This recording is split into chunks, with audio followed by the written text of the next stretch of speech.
Hello students, फिर से स्वागत है आपका हमारे वीडियो लेक्चर क्लासेस में। आज हम पढ़ेंगे आइसोहाइटल मेथड। हम mean precipitation over an area पढ़ रहे थे, ठीक है, या जिसको हम एवरेज डेप्थ ऑफ रेनफॉल बोलते हैं, उसकी मेथड्स पढ़ रहे थे हम, जिसमें हमने पढ़ लिया था arithmetical mean method, Thiessen mean method, और जो थर्ड वन है वो है आइसोहाइटल मेथड। तो सबसे पहले तो जो आइसोहाइटल है उसको जान लेते हैं, आइसोहाइटल किसे कहते हैं, ठीक है।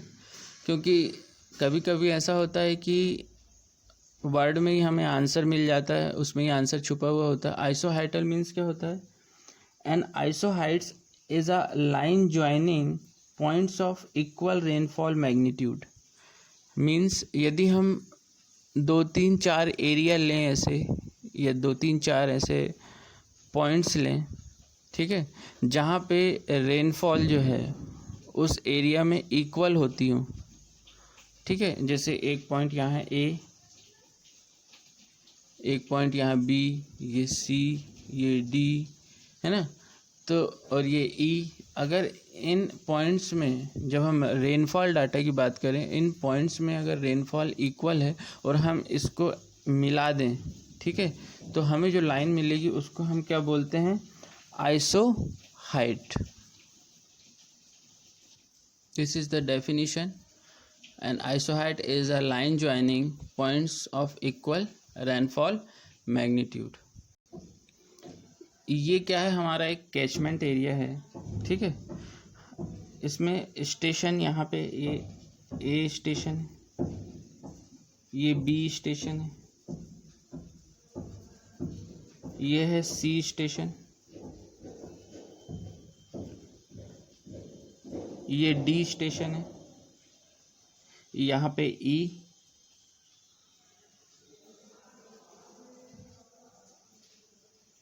और यहाँ पे एफ स्टेशन है। ये A B C D E F ये रेन गेज स्टेशंस हैं, ठीक है। ये जो है, ये आउटलाइन जो है, ये क्या है? कैचमेंट। इसको हम क्या बोलते हैं? कैचमेंट बाउंड्री, ठीक है। ये जो है कैचमेंट बाउंड्री है।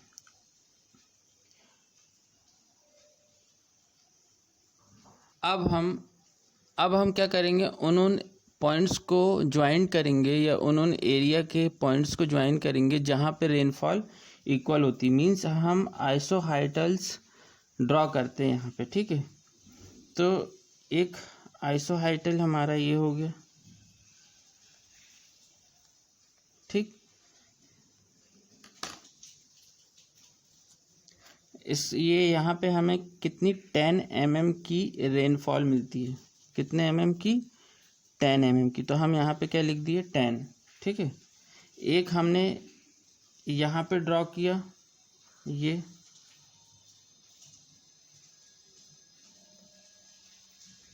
ठीक। यहाँ पे हमें कितने mm की रेनफॉल मिल रही है? 8, तो हमने यहाँ पे 8 लिख दिया, ठीक है। ऐसे ही हम यहाँ पे लाइन ड्रॉ करते हैं,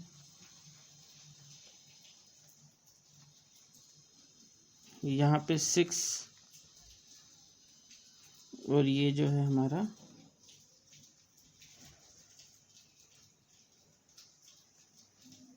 4। तो ये क्या है? आइसो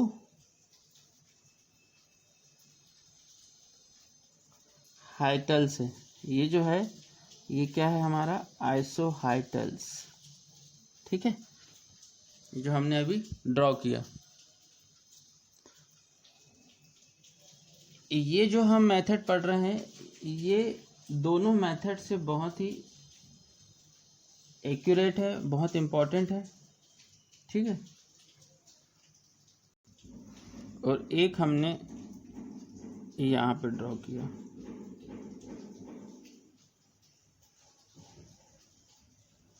यहाँ लिख दिया हमने कितना 12 मीन्स 12 mm की रेनफॉल वाले जो भी पॉइंट्स हैं हमने उनको यहाँ पे ऐसे ज्वाइन किया तो हमें ये लाइन मिली। 10 mm की जितनी भी रेनफॉल वाले जो पॉइंट्स हैं या एरिया हैं हमने उनको पॉइंट्स को ज्वाइन करेंगे, हम एरिया को तो ज्वाइन नहीं करेंगे। तो उस एरिया में हम कुछ पॉइंट्स लेते हैं जहाँ पे हमें रेनफॉल वहाँ पे 10 mm की मिलती। तो हमने एक पॉइंट ये लिया, एक पॉइंट ये लिया, एक पॉइंट ये लिया, एक पॉइंट यहाँ मिला हमें, एक पॉइंट यहाँ मिला। हमने इन पॉइंट्स को उठा के ज्वाइन कर दिया तो हमें एक लाइन मिली और उस लाइन को हम क्या बोलते हैं? आइसोहाइटल, ठीक है, या आइसोहाइट। तो in the isohyetal method the catchment area is drawn to scale. हमने एक स्केल से कैचमेंट एरिया ड्रॉन किया हमारी कॉपी पे।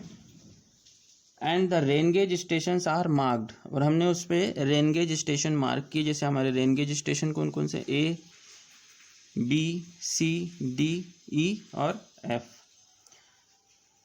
The recorded values for which areal average P bar is to determined are then marked on the plot at appropriate station. अब हम इससे क्या करेंगे? एक एवरेज जो प्रेसिपिटेशन है या रेनफॉल है या एवरेज डेप्थ ऑफ रेनफॉल जिसको हम बोलते हैं वो हम इस पर डिटरमाइन करेंगे। कैसे करते हैं? अच्छा, इस पर भी हम जो नेबरिंग स्टेशंस हैं, जो हमारे पड़ोसी स्टेशंस हैं इस कैचमेंट एरिया के पड़ोसी, जैसे C है, E है, F है, तो हम इसको भी इस पर कंसिडर करते हैं। इसके पहले वाली मेथड में भी हमने इसको कंसिडर किया था जिसे हम थीसिन मीन मेथड बोले थे, ठीक है। इसमें भी हम पड़ोसी स्टेशंस को कंसीडर करते हैं या नेबरिंग स्टेशंस को कंसीडर करते हैं, ठीक है। The isohyets of various values are then drawn by considering point rainfall as guides and interpolating between them by the eye. हम देख लेते हैं कि कहाँ कहाँ हमारे इक्वल रेनफॉल्स हैं। अभी हमने जो बताया कि हम इक्वल रेनफॉल के पॉइंट्स को ज्वाइन करते हैं, ठीक है। उसके बाद में हम क्या करते हैं? The procedure is similar to the drawing of elevation contour based on spot levels. ये जो आइसोहाइटल ड्रॉ करने की जो प्रोसीजर है वो सेम वैसे ही है जैसे हम सिमिलर एलिवेशन के पॉइंट्स को ज्वाइन करते हैं, और हम उसको क्या बोलते हैं? कंटूर बोलते हैं। कंटूर किसको बोलते हैं? The line joining of equal elevation, ठीक है, the line joining of points of equal elevation from the or on the earth, ठीक है। अब एक टर्म इसमें आता है inter isohyet area. Inter isohyet area, inter isohyet area हम किसको बोलेंगे? जो आइसोहाइटल्स हैं उसके बीच में जो एरिया बाउंडेड है उसको हम क्या बोलते हैं? Inter isohyet area. जैसे कि हमारा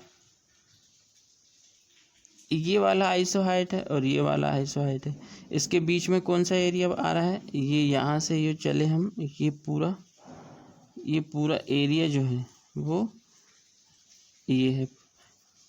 ये यहाँ पे इंटर आइसोहाइटल एरिया कौन सा होगा? यहाँ से जो हम चले ये पूरा हमारा बाउंड्री, ये यहाँ से ये पूरा इंटर आइसोहाइटल एरिया। यहाँ पे बात करें तो ये पूरा ये, ठीक है। एक बार और देखते हैं इंटर आइसोहाइटल एरिया हम कैसे कैलकुलेट करते हैं। The area between two adjacent isohyets are then determined by a planimeter. मैंने प्लेनीमीटर के बारे में इंट्रोड्यूस किया था आपको नेक्स्ट क्लास में, प्रीवियस क्लास में हमने चर्चा की थी प्लेनीमीटर की, ठीक है। तो आइसोहाइट इंटर आइसोहाइटल एरिया की बात कर रहे थे हम। तो if the isohyets go out of catchment, inter isohyetal area means ये यहाँ से हम जो चले एक आइसोहाइट और दूसरे आइसोहाइट के बीच का जो एरिया है, और हम उसको भी कंसिडर करेंगे जो कैचमेंट बाउंड्री है ये। अब हम इसकी बात करते हैं एक्सट्रीम पॉइंट की। यहाँ पे कैसे हम कैलकुलेट करेंगे, ये एक आइसो हाइट है, ठीक है, ये एक आइसो हाइट है और ये दूसरा आइसो हाइट है, तो एरिया बिटवीन, ठीक है, area between two adjacent isohyet is called inter isohyetal area, और उस पर कैचमेंट बाउंड्री भी इंक्लूड होगी। अब बात करते हैं कि एक्सट्रीम पॉइंट पे क्या होगा यहाँ पे।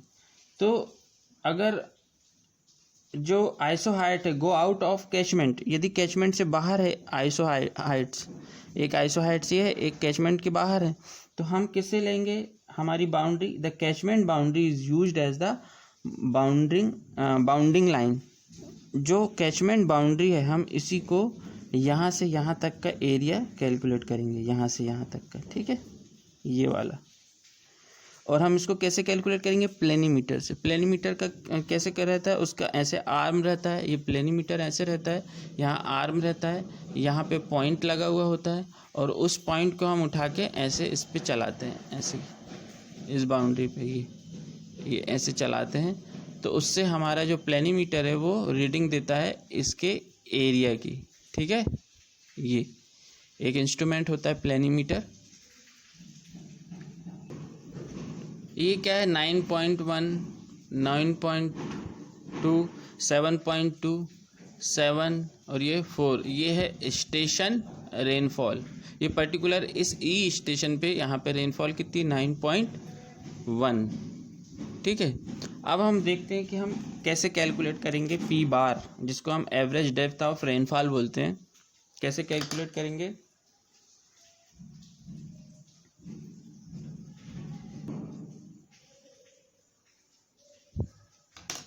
If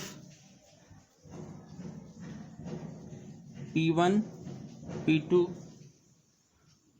P3 dash dash dash Pn are the values of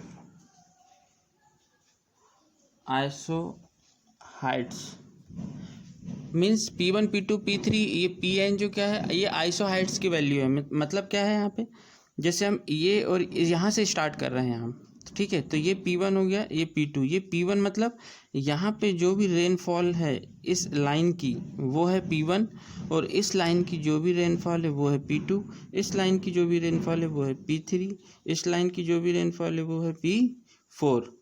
तो हम क्या कर रहे हैं, अगर यहाँ हमारे पास ऐसे n आइसो हाइट्स हैं, ठीक है, अभी हमारे पास 4 हैं, अगर हमारे पास n आइसो हाइट्स रहते हैं तो P1, P2, P3 dash dash कहाँ तक जाते हैं हम, Pn तक। And if A1, A2, A3 dash dash dash An-1 are the inter isoheight area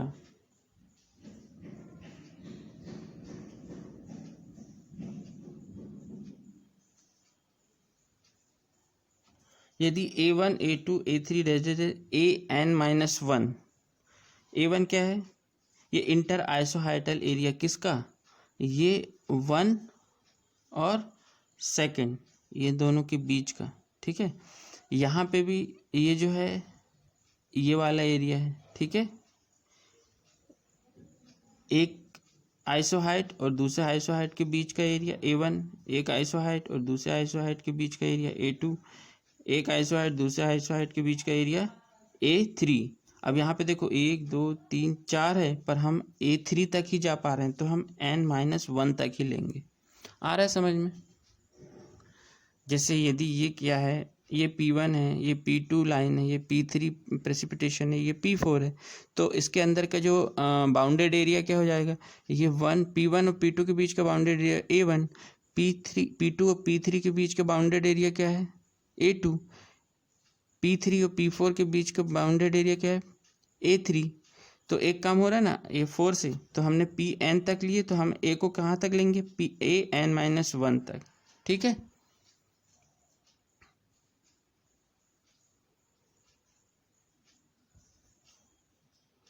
then the mean precipitation, then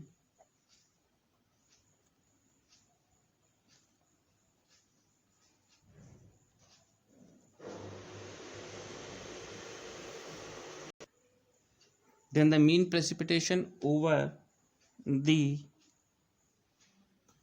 catchment area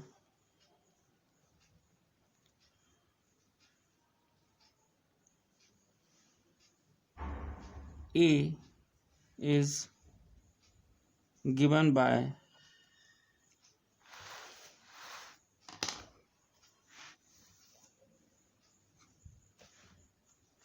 P bar is equal to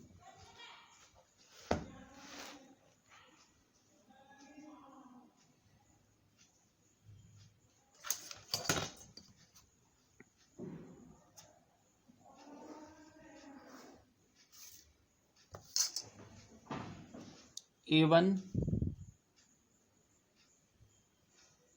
bracket में P1 plus P2 divided by 2 plus A2 bracket में P2 plus P3 divided by 2 plus dash dash dash plus A, कहाँ तक जाना है हमें, A N minus 1 P N minus 1 plus P N divided by 2, ये N minus 1 है, ये P N divided by 2 whole upon A क्या है, total area of catchment.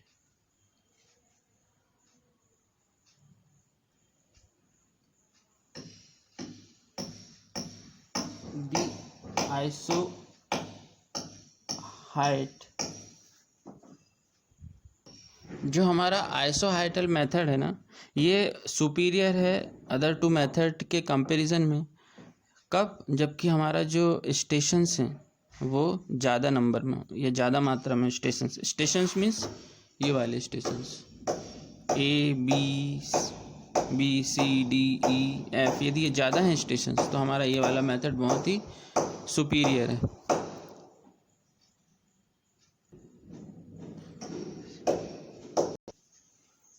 So this is the description of isohydral method for average depth of rainfall in a catchment. So thank you students.